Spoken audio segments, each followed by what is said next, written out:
जय श्री केदार, हर हर महादेव। कैसे आप सभी दोस्तों, आप सभी का लगातार एक सवाल आ रहा था कि भाई साहब, चार धाम यात्रा करने के लिए बेस्ट सीजन कौन सा होता है, कौन से महीने में यात्रा पे आऊं कि क्राउड भी कम देखने के लिए मिलेगी, मौसम भी साफ रहे और किसी भी तरीके का कोई रिस्क ना रहे।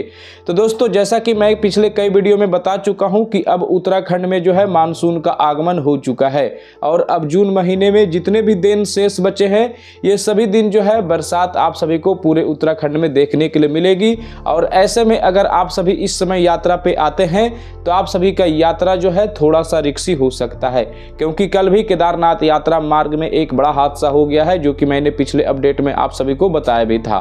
तो दोस्तों, अब आप सभी को बता दूं कि अगर आप सभी 2025 में चार धाम या सिर्फ केदारनाथ यात्रा पे आना चाहते हैं तो आपके लिए बेस्ट टाइम कौन सा रहेगा। तो दोस्तों, मेरा पर्सनल एक्सपीरियंस है, मैं भी अपने फैमिली या मेरे कोई रिलेटिव हैं जो पूछते हैं कि भाई साहब, केदारनाथ मुझे कब जाना चाहिए, या अगर मैं पूरे चार धाम यात्रा जाना चाहता हूं तो सबसे सेफली मैं कब कर सकता हूं, तो उनको सिर्फ और सिर्फ मेरा एक ही आंसर होता है, सितंबर और अक्टूबर। जी हां दोस्तों, सितंबर और अक्टूबर। लेकिन 10 सितंबर के बाद मौसम पूरी तरह से साफ हो जाएगी उत्तराखंड में और आप सभी को बारिश को लेकर कोई खास प्रॉब्लम नहीं रहेगी।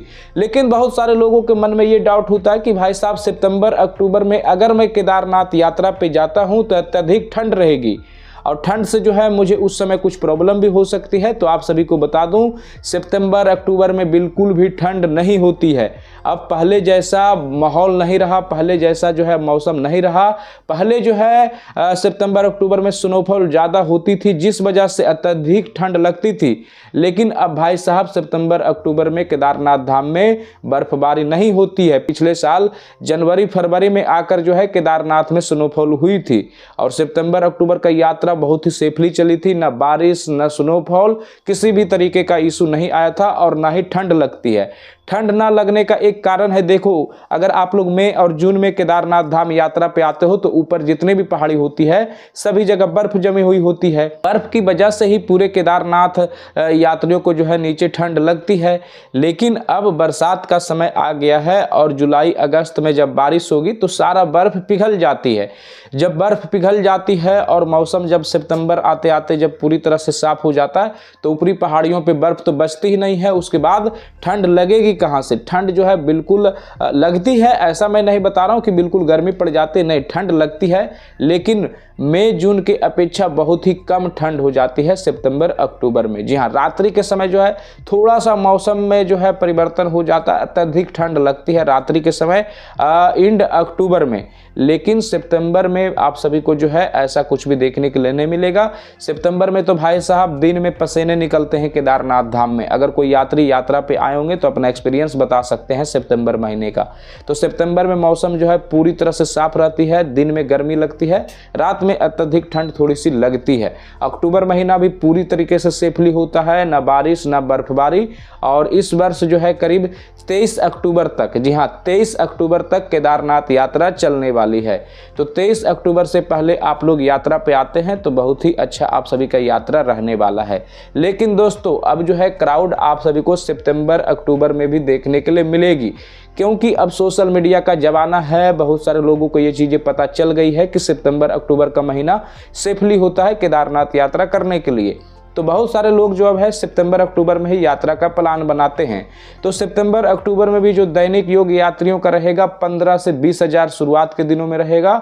उसके बाद एंड अक्टूबर आते आते जो है 8 से 10 हज़ार यात्रियों की संख्या हो जाती है।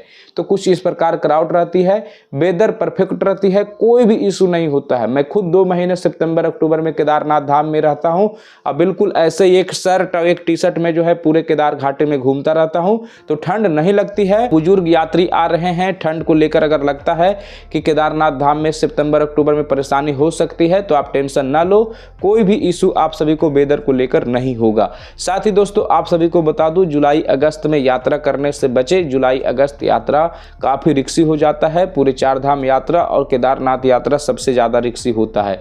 तो हो सके तो जुलाई अगस्त में यात्रा पे आने से बचे और अपना यात्रा का प्लान 10 सितंबर से लेकर आप लोग 10 अक्टूबर के बीच करें। इस बीच यात्रा अगर आप करेंगे तो टोटली पूरी तरीके से सेफ और परफेक्ट रहेगी, कोई भी इशू नहीं होगा। और दोस्तों जो भी यात्री सितंबर अक्टूबर में 4 धाम, 2 धाम या सिर्फ केदारनाथ यात्रा पे आ रहे हैं और यात्रा पैकेज की बुकिंग करवाना चाहते हैं तो हमारे इस कंपनी से आप लोग यात्रा पैकेज का बुकिंग करवा सकते हैं। GOP10 अगर आप लोग कूपन कोड बताओगे तो आपको 10% का डिस्काउंट मिल जाएगा। आप लोग देवस्थान एक्सपर्ट कंपनी द्वारा अगर यात्रा पैकेज का बुकिंग करवाते हैं तो मेरे भी द्वारा आप लोगों को गिफ्ट भी दिया जाएगा। आप लोग बुकिंग करवा के मेरे इस व्हाट्सएप नंबर पे अपना जो है इनवॉइस सेंड करिए, फिर आपको एक स्पेशल गिफ्ट, सभी यात्रियों को एक एक गिफ्ट दिया जाएगा मेरी तरफ से। दोस्तों यात्रा पैकेज अगर आप लोग बुकिंग करवा के आते हो तो आप सभी का जो है खर्चे भी कम होती है, परेशानी भी कम होती है, क्योंकि आपके होटल, गाड़ी, खाने पीने की चीज़ें सभी पहले से ही तय हो जाती है, तो आपको यात्रा पे जो है किसी भी तरीके का कोई इशू भी नहीं होता है। बाकी अधिक जानकारी के लिए आप लोग इस नंबर पे कांटेक्ट कर सकते हैं और अपनी यात्रा पैकेज की बुकिंग करवा सकते हैं। तो दोस्तों उम्मीद करते हैं वीडियो में दी गई जानकारी आप सभी को पसंद आई होगी। जय श्री केदार, हर हर महादेव।